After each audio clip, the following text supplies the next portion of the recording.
This is a presentation of the University of Wisconsin Parkside.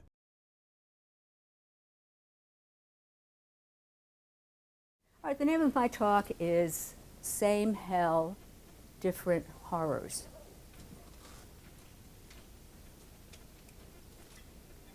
There has been for the last 20 or 30 years a controversy over whether women's Holocaust experiences should be viewed separately and differently from those of men. It's the old women's studies argument.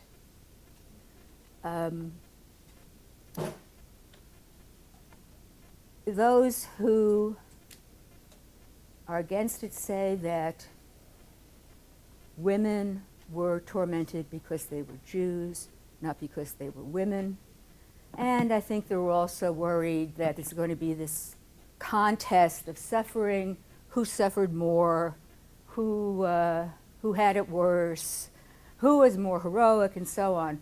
But I bet you can tell me right now, the one major difference, and you know it, the one major difference between men and women is what? Gender and motherhood.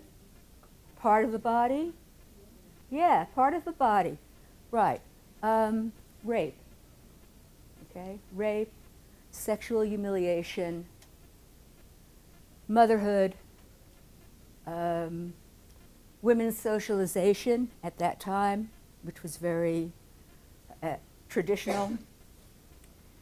And so what I'm going to talk about are, I'm not going to really discuss men's experiences, but I'm going to talk about those experiences that were specific to women. How many of you have been to the Holocaust Museum in Washington, D.C.? Okay, good. So you know when you come in, there are two boxes. One says male, one says female, right? And you pick an identity card according to your gender. And you follow that card through the exhibit, and then you find out at the end what happened to your person. Okay? At the entrance, before, you pay your money first, then you go in, the first thing that's done is separation into male and female. First thing that was done on the ramps outside of the death camps and concentration camps was separation, men, female, male, female, to different camps. Genocide, genocide is not gender neutral.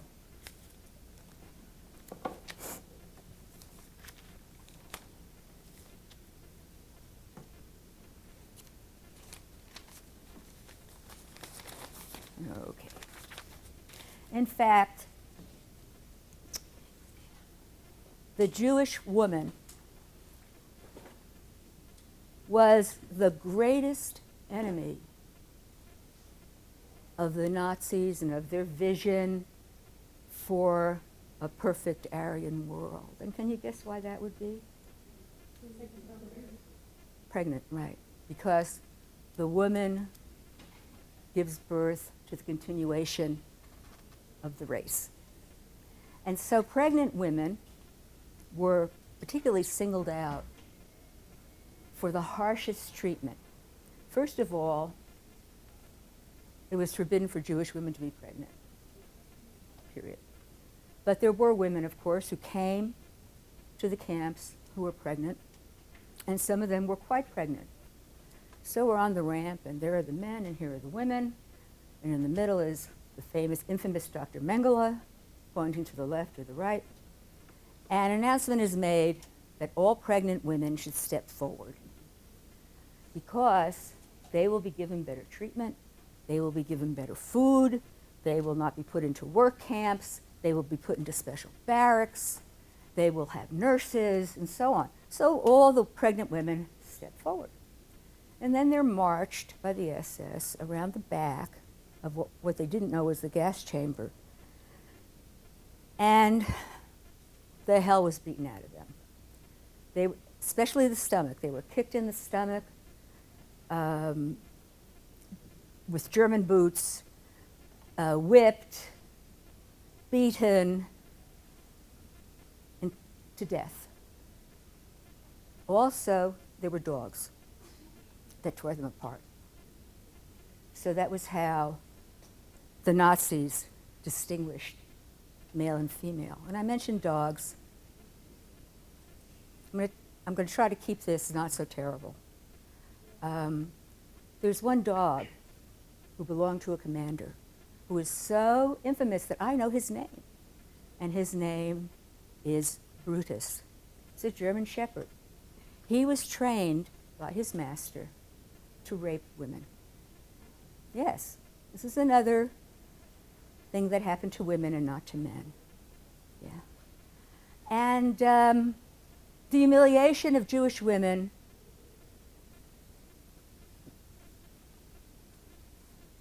was fun. Cruelty was fun, particularly because Jewish women, especially religious women, were raised with a great deal of modesty, that you covered yourself from your elbows to your knees, your neck. A married woman would either cut her hair or hide it under a kerchief or a wig because only her husband would see it. Unmarried women would have these long, beautiful tresses. So although undergoing the same process upon arrival at the camp, which was nakedness, shaving, disinfection, for Orthodox women, and for any women, any of us, right? Any of us, our hair, come on, our hair, was shaved off. Shaved off. Nudity was a particular offense and humiliation for women. And the Nazis used nakedness whenever they could. Tattooing, for one thing, is against Jewish law to mark your bodies, but that was done for men and women. Let me get back here. And the Nazis had to make sure that they murdered every Jewish woman they could get their hands on. And they got their hands on a lot. And this is Heinrich Himmler, who was one of Hitler's top henchmen. He was the head of the SS. And he said, we must deprive Jewry of its biological reserves. We must obliterate the biological basis of Jewry. We must eliminate the germ cell of a new Jewish revival. Okay. So I started to talk about the process. As I say, I'm going to talk only about the camps. So first, there was arrival in cattle cars, and that really, being put in that cattle car was the beginning of the Holocaust. Because 180 people were jammed in. They had to stand like this. Right? They couldn't move. They couldn't lie down. As we say, there were no sanitary facilities. There was no water. There was no food. Women were holding babies and children for whom they were responsible and whom they couldn't feed. So by the time these cattle cars reached the final destination, which was the final destination, a lot of people had died, and particularly children. Because if you're holding a child, and you're standing up and you're holding a child and you kind of let the child slip, that's the end of the child. Because what's on the floor of the cattle car? Feces, urine, vomit, um, 180 people crammed for days into just a cattle car. So you can imagine what's on the floor, and they died, they suffered, suffocated. Okay, so upon arrival, after they're pushed off the train onto the ramp,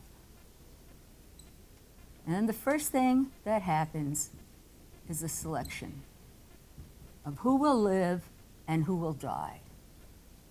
Okay? And people are divided, men on one side, and women and children on the other. Children always went with the mother, of course. And here would be an SS officer and a doctor in a white coat doing his duty. Okay. Actual doctors did this. And they would select who they could work to death and who was useless. Many more men, of course, were selected for slave labor, and to eventually, or very quickly, die of exhaustion, starvation, brutal treatment. Women, any woman with a child went to the gas chambers. Fathers didn't go, mothers went. Any woman that was there with a child went to the gas chambers with the child. Of course, old people, male and female, were gone. And then the percentage of women that were selected to be able to work was very, very small, because the Nazis needed the kind of labor that men could provide, which was hauling, carrying, and so on. So right here, before they're even in the camp, before anything happens, there is a complete difference in the experiences of men and women. And I already spoke to you about what happened to the pregnant women. Okay, so now we're going to talk about the women who were selected to live. What happened next? Okay, what happened next, this also happened to men, was, first of all, they had to be naked, and then they were shaved. All of their body hair. All of their body hair. On their head, their pubic hair, under their arms, on their arms and legs, shaved. And it had to be done fast. And these were Jewish barbers. Now, we have women who have never been naked in front of their children, who have never been naked in front of other men, and they're naked. And their hair, which is seen really as a secondary sex characteristic, which is why you cover it except for your husband, and their hair is being shaved off. And not just for Orthodox women, for all Jewish women and people like us. This was a traumatic experience. Imagine to have your head shaven, not a haircut, but shaven. It was experienced as a total loss of identity and of dignity and of pride. Okay, then naked into the showers, which were actually, these were showers, trickles of cold water. And then, this is all run to the sorting room where somebody threw clothes at you. These were those pajama outfits that other prisoners had died in. There was no laundry. There was one spigot, one tap spigot for all the millions of people at Auschwitz. There were no sinks. There were no showers. You couldn't wash your hands. couldn't wash your face, you couldn't wash your body, and while you were still in the camp, the first few months, you menstruated. And that was too bad, because you just stood there and did it and became filthy. All right, so the fact of biology, the fact of menstruation is a different experience, of course. Okay, so their clothes are thrown at them, pajama suits are thrown at them, doesn't matter.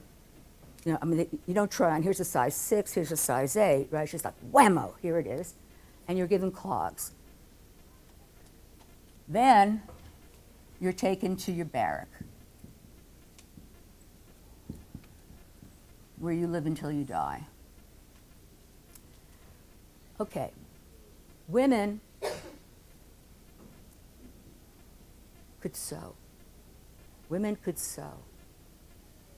And if they could organize, as it was called then, or steal or barter, thread and a needle, they could try to make their clothing fit, because that's all they wore. Now think about winter in Wisconsin, very much like Poland, and you're wearing pajamas and flip-flops, and you're outdoors 18 hours a day in January in Wisconsin, okay? So they could sew, they could put buttons on and so on. Women also,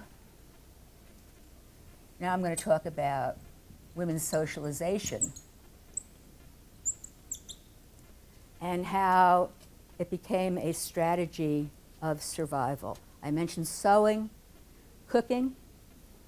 Women were able to stretch these meager rations, make them last longer. They were used to that. Sewing, cooking, but even more, bonding, having relationships. And women did something that men never did, and that was they formed camp families.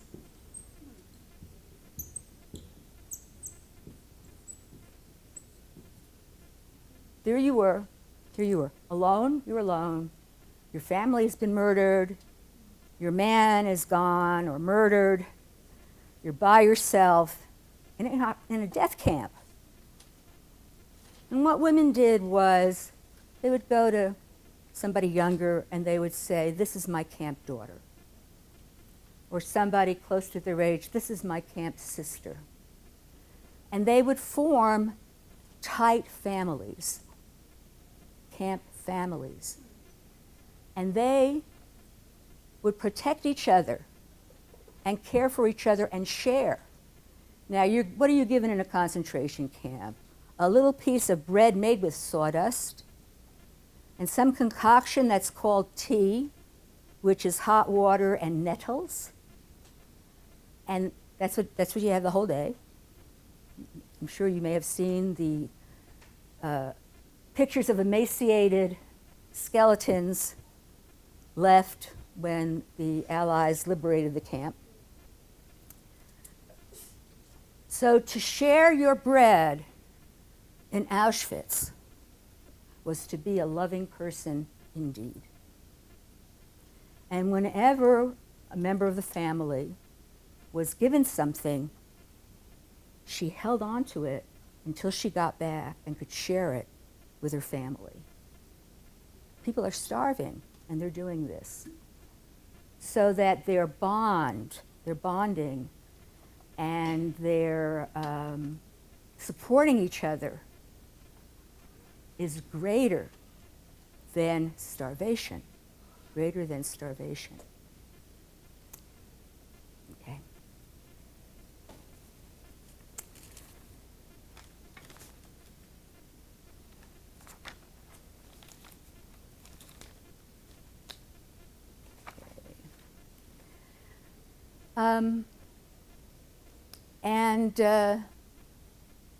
Many women who survived and wrote memoirs or who wrote literature, like Charlotte Delbo, who's a French writer whom I've studied, say that their camp sister kept them alive. And Delbo was incarcerated because she was a member of the underground, a partisan group. She was not a Jew. She was sent to the only female concentration camp, which was Ravensbrück. And she writes of a time when the barrack is out and they're digging ditches in the cold, burial ditches, digging ditches. And she is so depleted that she just wants to scream and jump up and say, "Kill me." And, you know, if you moved or anything, you'd be killed. There was no logic here. It wasn't like, be good and, you know, you'll survive. It was like, I don't like you, I'm killing you. I don't like the look on your face, I'm killing you too. I'm bored, I'm going to beat you up. That's what it was like. So you had to, like, just really not step out of line. There was a woman in front of Delbo from her barrack whose name was Lulu. Lulu was her camp sister. And Lulu positioned herself in front of Delbo, Delbo behind her. And she worked extra hard, Lulu, and she said to Delbo, "Cry. And I'll cover for you." And that's what happened. And Delbo cried and cried and cried, and then Lulu said, "That's enough. Now we have to get back to work." And that kind of nurturing and compassion and also risk-taking. Lulu was risking her life to let Charlotte cry. Was very much particular to women. Okay, I talked about bodily functions, particularly menstruation. I have so much. I'm not going to do all this, don't worry. I'm going to finish in time here.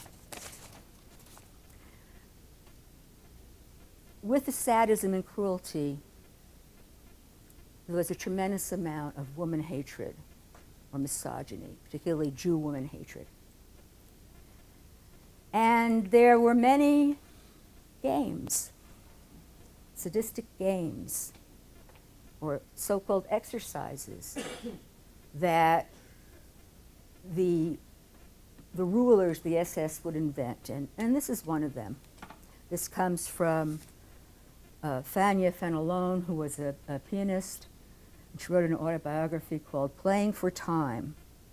A couple of months previous, Commander Tauber had brought 1,000 women out into the snow, lined them up entirely naked in the freezing air, then, moving along their ranks, lifted their breasts with the tip of his whip. Those whose breasts sagged went to the left. Those whose breasts remained firm went to the right and were spared a little longer, except, of course, for those who perished from the cold. This was a game. It's a game he was playing. All right.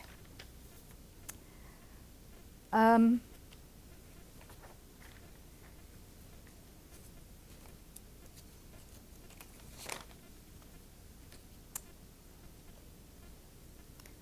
think I want to talk now about maternity.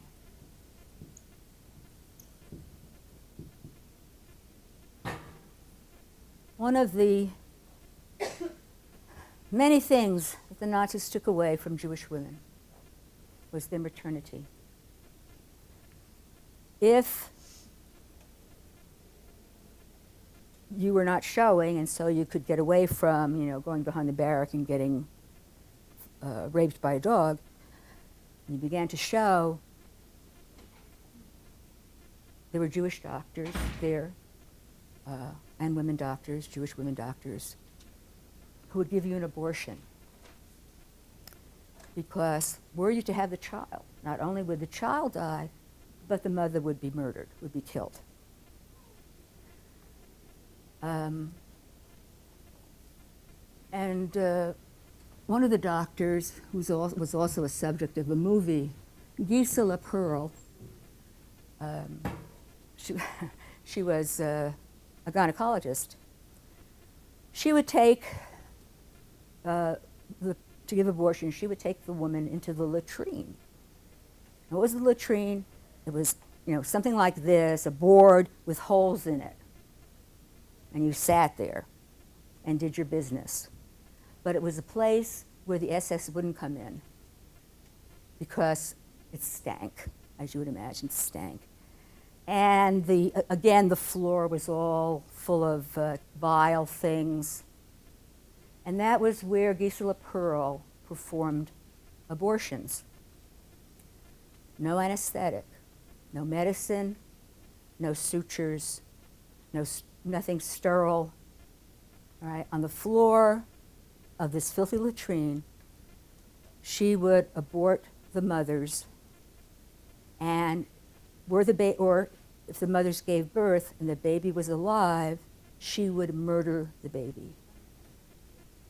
She would murder the baby, knowing that were the mother to be discovered, not only the baby, but the mother would die.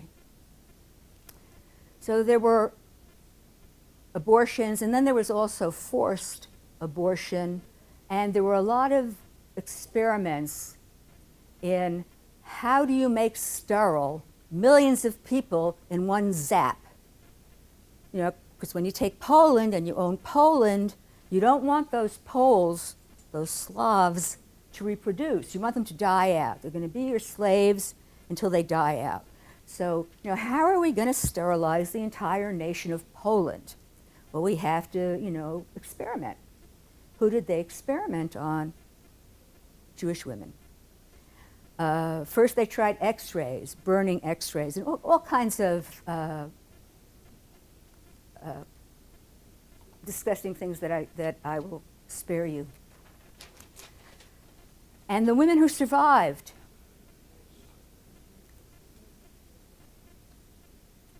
were afraid that they would never again be able to have children. Also because after a few months of that kind of starvation and labor, their periods stopped.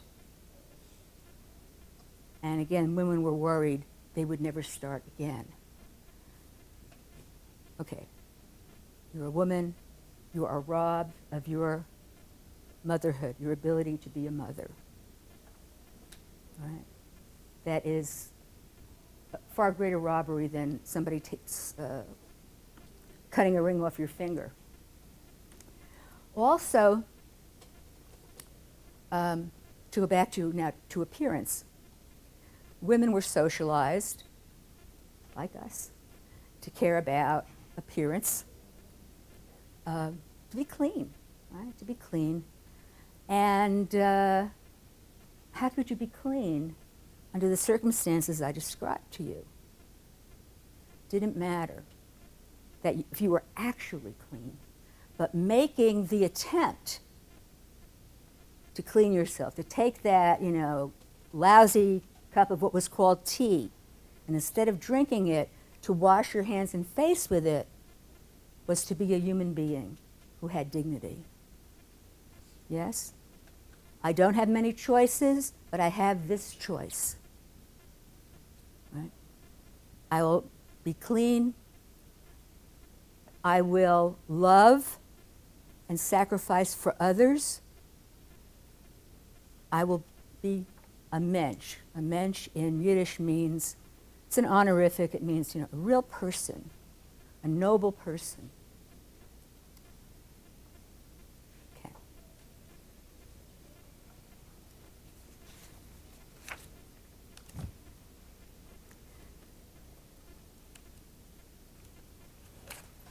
All right, where am I going here? Okay, I've already talked about abortions and sterilization experiments. So women were subject to grotesque experiments by Nazi doctors. One of them I told to my class, and somebody asked why. I couldn't explain it. One of the things Mengele did was he took twins, he sewed them together. Yeah, he sewed them together. My student says, why? I said, I don't know. You know, why? We don't know why. But that was the kind of experiment.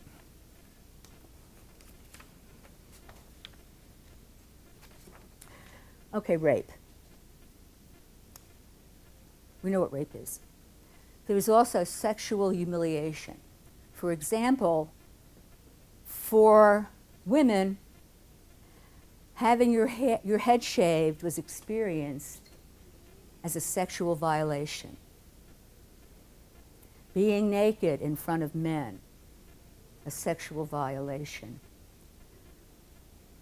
On the way into the gas chambers, they were made to run, take a lot of oxygen, so they'd be panting, so when they got in the gas chambers, you know, they'd die faster. As they were running into the gas chambers, they were groped, they were fingered, they were pulled out of line, they were raped, and then thrown back into line. Okay? That was sport. It was sport. Now, Jewish women were not only raped by Nazi soldiers, and Jewish women also were not only victims, they were partisans. They fought in the woods with men, and they were raped in the woods by men. A woman's sexual vulnerability is ever present, right? It's eternal. Okay. A lot of leering, a lot of suggestive insults, brothels. Young women would be taken on the ramp, and they would be put into brothels. Now, these brothels were for Aryan or Pole prisoners as a reward. You know, if you do your work well, if you are a good boss and you kill a few Jews, you get a chit, you can go into the brothel. And these brothels were given the name Joy Division.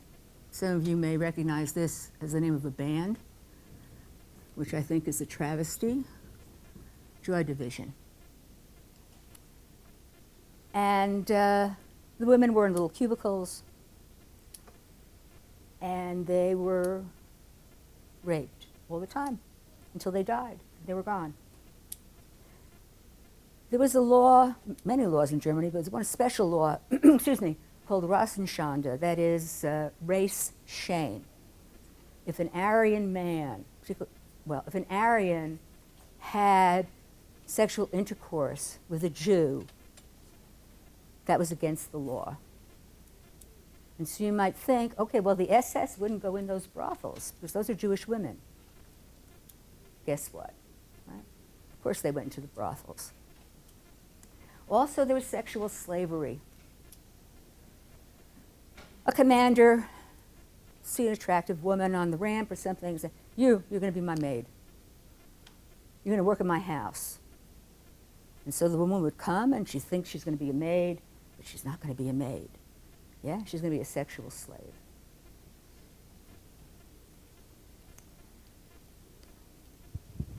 This is such a happy story. All right. I'll keep going.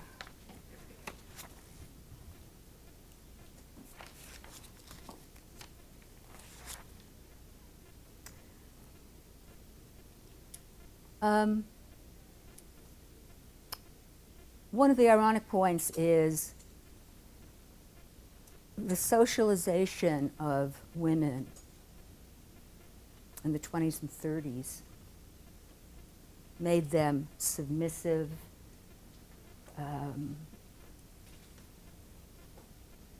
modest, and so on.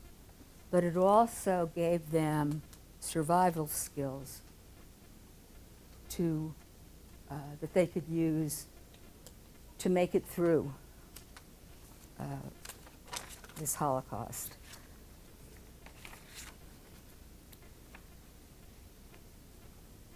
Okay. I think I'm going to maybe say a few more things and then stop so that you can ask questions, if you can speak after the things I've told you. Right. Families, appearance, relations, vulnerability. Oh, also, both men and women, before they were sent to the left or the right, wherever they were going to go, had body checks, to see if they were hiding anything in their oral or anal cavities. And women had these, but they were special, right? They're like whipped cream with a cherry on the top, these kinds of gynecological examinations. It was an instance of sexual humiliation, of sadism. And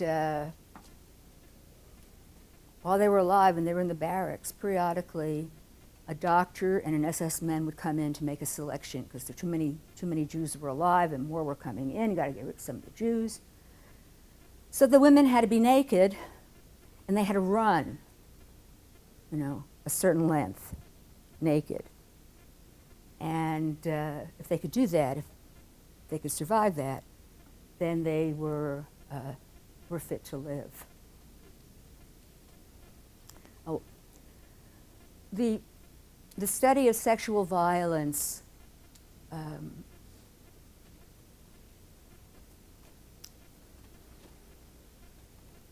I'm trying to think of the right preposition, but I can't.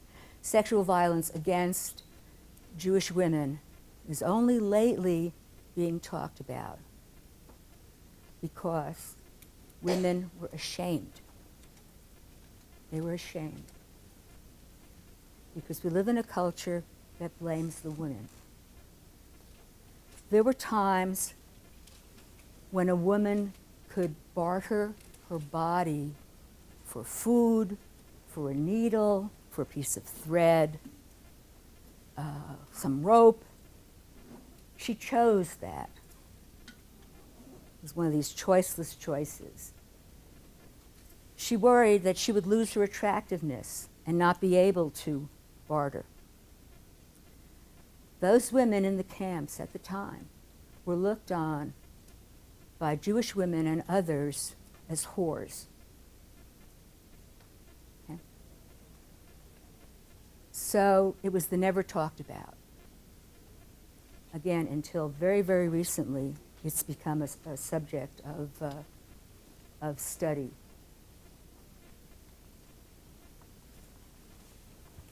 Okay.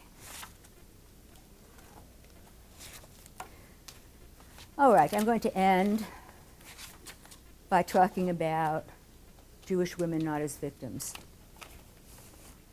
Jewish women took part in resistance movements, and they often took a greater part than men because they could pass for Aryan more easily than a man. And people in my class,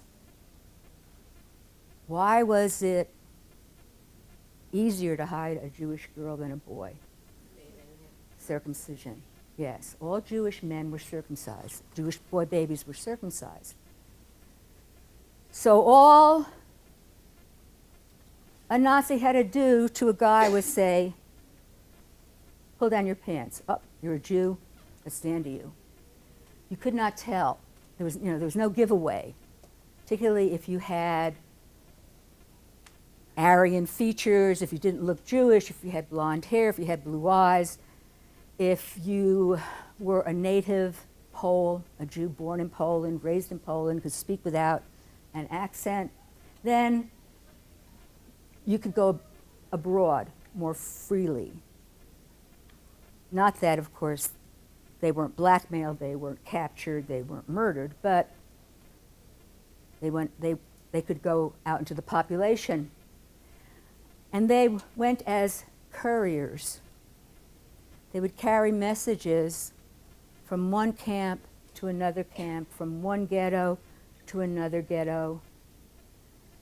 And they would also be part of resistance plots.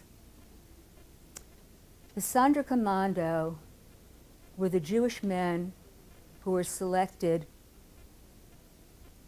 to drag bodies out of the gas chambers, drag them down, put them in the ovens, take them out, and pulverize the bones and ashes. The Special Command, the Sonderkommando. They were separated from the rest of the camp because this is all secret. It's all secret. And they lived maybe 3 months. Then they would be killed, and because there's always more. There was always more. In Auschwitz, the members of the Sonderkommando revolted, and they destroyed one of the 5 crematoria. They destroyed crematoria 4. And then, of course, they were all dead. How did they do that? Women were working in factories. In fact, German manufacturers would build factories right next to concentration camps for slave labor, where they would pay the SS for this slave labor. And there was a gunpowder factory, one of the many factories around Auschwitz. And the women who worked there would smuggle these infinitesimal amounts of gunpowder. Either, they'd be wearing a kerchief and they would put it in the knot of the kerchief. Very, very small amounts of gunpowder. Again, were they caught? If they were caught, they would be tortured and killed. But that's where the gunpowder came from Jewish women smuggling it out of the factories and then smuggling it on a route to the Sonderkommando. Okay. Women were also partisans. That is, they fought in the forests. They killed Nazis. They rescued Jews. So, on the one hand, the modest woman who is destroyed by having her hair revealed, but also the woman with a gun who murders. Women were soldiers in the Warsaw Ghetto revolt.